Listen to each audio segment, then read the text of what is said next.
Chapter 4.3. The Immanentists as Comrades-In-Arms of Mach and Avenarius.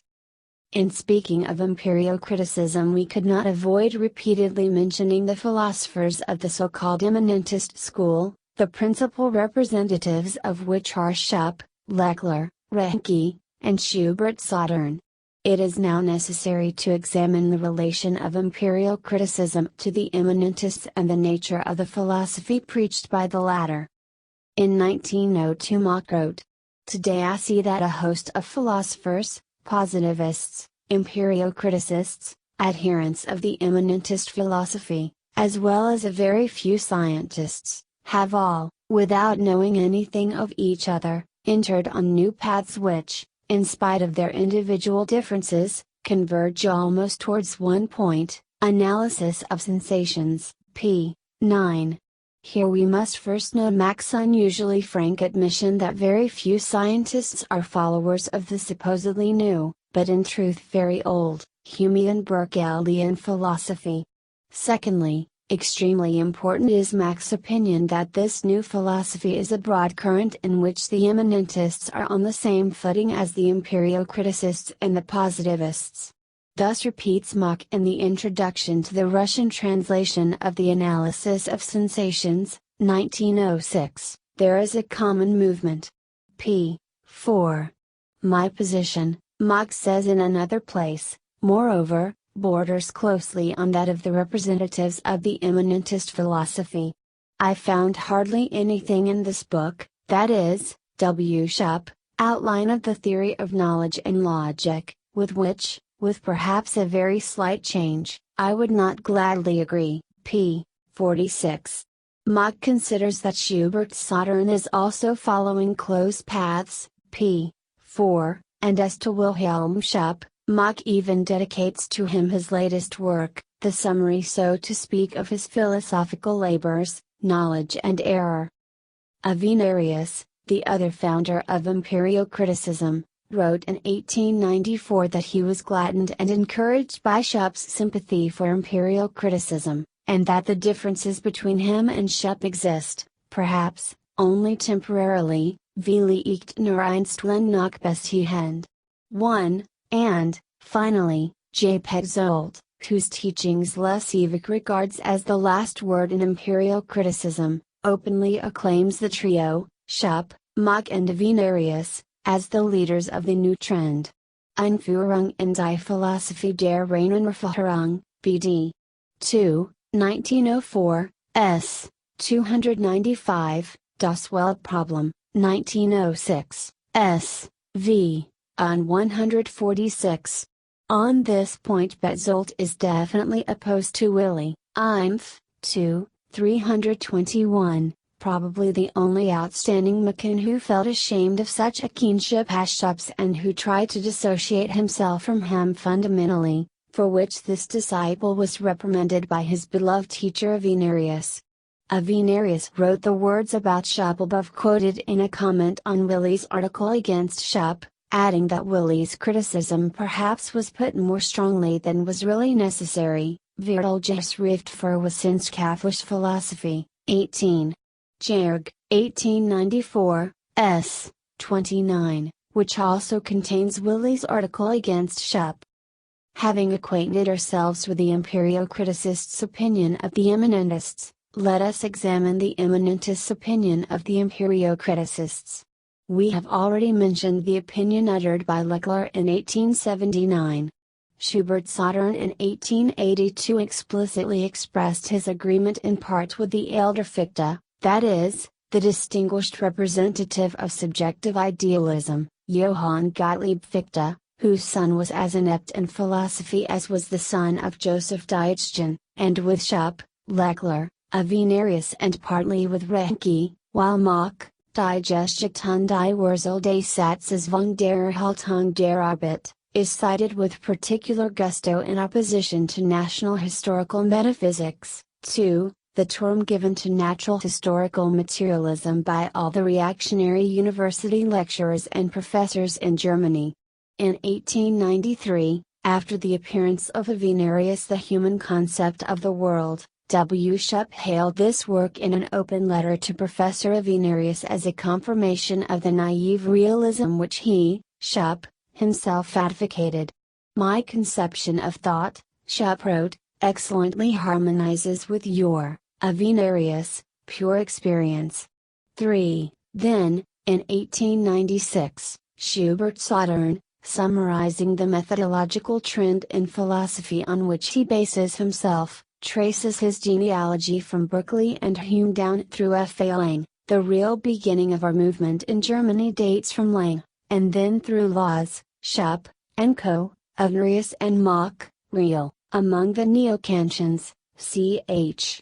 Renouvier, among the Frenchmen, etc. 4. Finally, in their programmatic introduction printed in the first issue of the philosophical organ of the Immanentists, alongside a declaration of war on materialism and an expression of sympathy with Charles Renouvier, we read, even in the camp of the scientists themselves voices of individual thinkers are being raised sermonizing against the growing arrogance of their colleagues, against the unphilosophical spirit which has taken possession of the natural sciences.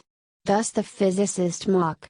On all hands fresh forces are stirring and are working to destroy the blind faith in the infallibility of the national sciences, and once again people are beginning to seek for other paths into the profundities of the mysterious, a better entrance to the house of truth. 5. A word or two about ch. Renouvier. He is the head of the influential and widespread school in France known as the Neo-Criticists. His theoretical philosophy is a combination of the phenomenalism of Hume and the a priorism of Kant. The thing in itself is absolutely rejected. The connection of phenomena, order and law is declared to be a priori, law is written with a capital letter and is converted into the basis of religion. The Catholic priests go into raptures over this philosophy. The Mackinwilly scornfully refers to Renouvier as the second Apostle Paul, as an obscurantist of the first water and as a casuistic preacher of free will. Judgment I shall Weisheit, s. 129. And it is such co-thinkers of the Immanentists who warmly greet Mach's philosophy. When his Mechanics appeared in a French translation, the organ of the Neo-Criticists, L'Année Philosophique 11, edited by Pillin, a collaborator and disciple of Renouvier, wrote, "It is unnecessary to speak of the extent to which, in this criticism of substance, the thing in itself, Mach's positive science agrees with neo-critical idealism." Volume 15, 1904, p. 179. As for the Russian Rickens, they are all ashamed of their kinship with the Immanentists, and one of course could not expect anything else of people who did not deliberately adopt the path of Struve, Menshikov, and the like. Bazarev alone refers to certain representatives of the Immanentist school as realists. 6. Bogdanov briefly, and in fact falsely, declares that the Immanentist school is only an intermediate form between Kantianism and Empirio-criticism, Empirio-monism, BK. 3, p. 22. Vitranov writes, generally speaking, the Immanentists approach positivism in only one aspect of their theory, in other aspects they go far beyond it, philosophical and sociological studies, p. 37. Valentinov says that the Immanentist school clothed these, Migan, ideas in an unsuitable form and found themselves in the blind alley of solipsism, up. Sit, p. 149. As you see, you pay your money and take your choice, Constitution and salmon mayonnaise, realism and solipsism. Our Macans are afraid to tell the plain and clear truth about the Immanentists. The fact is that the Immanentists are rank reactionaries, open advocates of fideism, unadulterated in their obscurantism. There is not one of them who has not frankly made his more theoretical works on epistemology a defense of religion and a justification of medievalism of one kind or another. Lechler, in 1879, advocated his philosophy as one that satisfies all the needs of the religiously inclined mind, der Realismus, etc., s. 73. J. Reinke, in 1880, dedicated his theory of knowledge to the Protestant pastor Biderman and closed his book by preaching not a supersensible God, but God as a real concept. It was for this reason presumably, that Bazarov ranked certain Immanentists among the realists. And moreover the objectivization of this real concept is relegated to practical life, while Biderman's Christian dogmatism is declared to be a model of scientific theology. J. Reinke, Die Welt als Wahrnehmung und Begriff, Berlin, 1880, s. 312. Schupp in the Schrift für Immanente Philosophy assures us that though the Immanentists deny the transcendental, God and the future life do not come under this concept, Schrift für Immanente Philosophy, 2. Band, s. 52. In his Ethic he insists on the connection of the moral law with the metaphysical world conception and condemns the separation of the Church from the State as a senseless phrase. Dr. Wilhelm Schupp, Grundzüge der Ethik und Rechtsphilosophie, Principles of Ethics and the Philosophy of Law, Breslau, 1881, s. 181, 325. Schubert Sottern in his Foundations of the Theory of Cognition 7, deduces both the pre-existence of the self before the body and the after-existence of the self after the body, that is, the immortality of the soul, up. Sit, p. 82, etc. In the Social Question, 8, arguing against Bebel, he defends, together with social reforms, suffrage based on class distinction, and says that the Social Democrats ignore the fact that without the divine gift of unhappiness there could be no happiness, p. 330, and thereupon laments the fact that materialism prevails, p. 242, he who in our time believes in the life beyond, or even in its possibility, is considered a fool, Ibid. And German Menschekovs like these, no less obscurantists of the first water than Renouvier, live in lasting concubinage with the Empirio-criticists. Their theoretical kinship is incontestable. There is no more Kantianism in the Immanentists than in Pexult or Pearson. We saw above that they themselves regard themselves as disciples of Hume and Berkeley, an opinion of the Immanentists that is generally recognized in philosophical literature. In order to show clearly what epistemological premises these comrades-in-arms of Mach and Avenarius proceed from, we shall quote some fundamental theoretical propositions from the works of Immanentists. Leckler in 1879 had not yet invented the term immanent, which really signifies experiential, given in experience, and which is just as spurious a label for concealing corruption as the labels of the European bourgeois parties. In his first work, Leckler frankly and explicitly calls himself a critical idealist, Der Realismus, etc., s. 11, 21, 206, etc. In this work he criticizes Kant, as we have already seen, for his concessions to materialism, and clearly indicates his path away from Kant to Fichte and Berkeley. Leckler fights materialism in general and the tendency towards materialism displayed by the majority of scientists in particular as mercilessly as Schupp, Schubert Sottern and Reinke. If we return, Leckler says, to the standpoint of critical idealism, if we do not attribute a transcendental existence, that is, an existence outside of human consciousness, to nature or the processes of nature, then for the subject the aggregate of bodies and his own body, in so far as he can see and feel it, together with all its changes, will be a directly given phenomenon of spatially connected coexistences and successions in time, and the whole explanation of nature will reduce itself to stating the laws of these coexistences and successions, p. 21. Back to Kant! Said the reactionary neo-Kantians. Back to Fichte and Berkeley! Is essentially what the reactionary immanentists are saying. For Leckler, all that exists consists of complexes of sensations, p. 38, while certain classes of properties, Eigenschaften, which act upon our sense organs, He designates, for example, by the letter M, and other classes, which act upon other objects of nature, by the letter N, P, 150, etc. Moreover, Leckler speaks of nature as the phenomena of the consciousness, Bisson's phenomenon, not of a single person, but of mankind, pages 55 to 56. If we remember that Leckler published his book in Prague, where Mach was professor of physics, and that Leckler cites with rapture only Mach's Erhaltung der Arbeit, which appeared in 1872, the question involuntarily arises, ought we not to regard the advocate of fideism and frank idealist Leckler as the true progenitor of the original philosophy of Mach? As for Schupp, who, according to Leckler, 9, arrived at the same results, he, as we have seen, really claims to defend naive realism, and in his open letter to Professor Avenarius bitterly complains of the established perversion of Schupp's theory of knowledge to subjective idealism.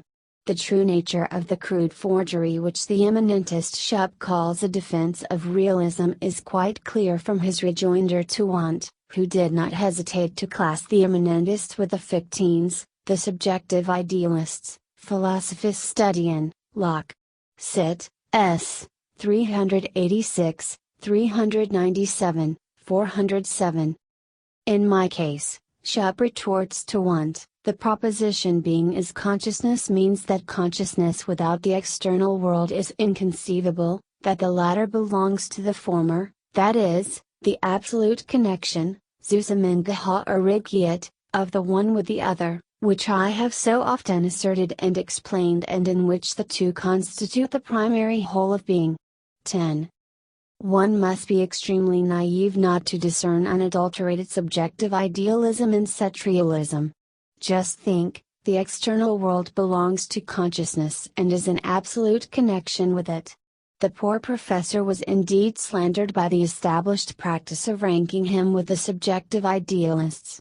Such a philosophy completely coincides with Avenarius' principal coordination. No reservations and protests on the part of Chernov and Valentinov can sunder them. Both philosophies will be consigned together to the Museum of Reactionary Fabrications of German Professordom.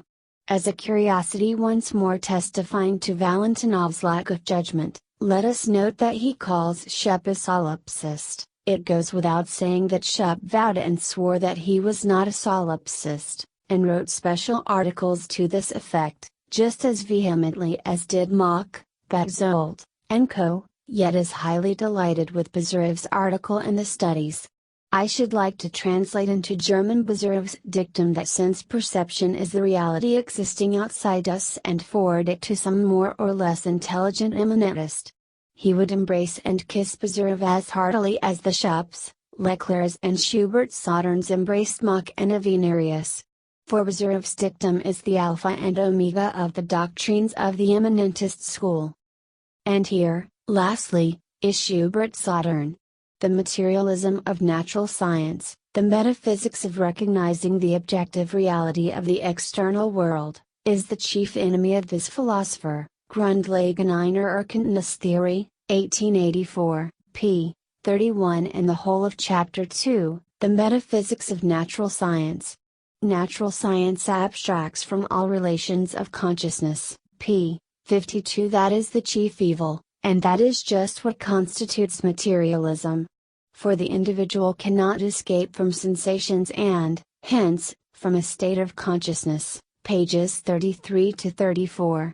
Of course, Schubert-Sauterne admitted in 1896, my standpoint is epistemological solipsism, die Sozialfrage, s. X, but not metaphysical, not practical solipsism. What is given thus immediately is sensations, complexes of constantly changing sensations, über Transzendenz des Objects und Subjects, s. 73.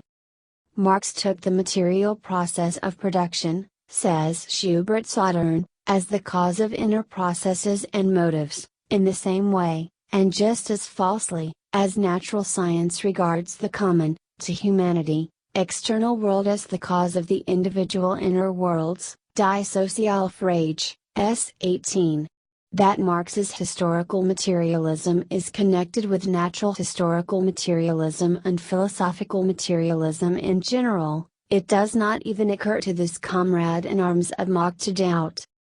Many, perhaps the majority, will be of the opinion that from the standpoint of epistemological solipsism no metaphysics is possible, that is, that metaphysics is always transcendental. Upon more mature reflection I cannot concur with this opinion. Here are my reasons. The immediate foundation of all that is given is the spiritual, solipsist, connection, the central point of which is the individual self, the individual realm of thought, with its body. The rest of the world is inconceivable without this self, just as this self is inconceivable without the rest of the world. With the destruction of the individual self the world is also annihilated, which appears impossible, and with the destruction of the rest of the world, nothing remains for my individual self, for the latter can be separated from the world only logically, but not in time and space. Therefore my individual self must continue to exist after my death also, if the entire world is not to be annihilated with it. Ibid. p. 23. The principal coordination, complexes of sensations and the rest of the Machan banalities render faithful service to the proper people. What is the hereafter, das Jenseits, from the solipsist point of view? It is only a possible future experience for me. Ibid. Spiritualism would be obliged to prove the existence of the Jenseits. But at any rate the materialism of natural science cannot be brought into the field against spiritualism, for this materialism, as we have seen, is only one aspect of the world process within the all-embracing spiritual connection, equals the principal coordination, p. 24. All this is said in that philosophical introduction to Die Sozialfrage, 1896. Wherein Schubert Saturn all the time appears arm in arm with Mach and Avenarius. Only for the handful of Russian Machins does Machism serve exclusively for purposes of intellectual prattle. In its native country its role as a flunky to Fideism is openly proclaimed.